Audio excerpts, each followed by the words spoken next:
hozir agar oyingizga telefon qilib, uylanishga qiz topganingizni ayta olsangiz 100 ming so'm beraman. Voy, o'ldiradilar lekin. Faqat bitta narsasi, qizni ismi Arina deysiz. Yo. Bo'pti, Nastya. Battar bo'ldi. Faqat tushuntirishni o'ylayman. Ko'ravering, tavakkal. Voy, harakatlarimiz o'ldiradi lekin tikka joyda o'ldiramiz. Aloy, assalomu alaykum. Oyi, qiz topgandim. Menga. Sovchilikka borasizmi? Bitta qizda xullas.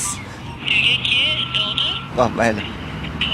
Lekin nima ismini aytmadingiz? Hozir bor, to'g'ri dananga qiladilar. Ikki ot chopilaman. Ismini aytmagan bo'lsangiz ham, oyingizga telefon qilib shunchalik ayta olganingiz uchun 100 ming so'm ichsiz. Katta rahmat. Agar hozir oyingizga telefon qilib, uylanishga qiz topdim deb ayta olsangiz, 100 ming so'm beraman.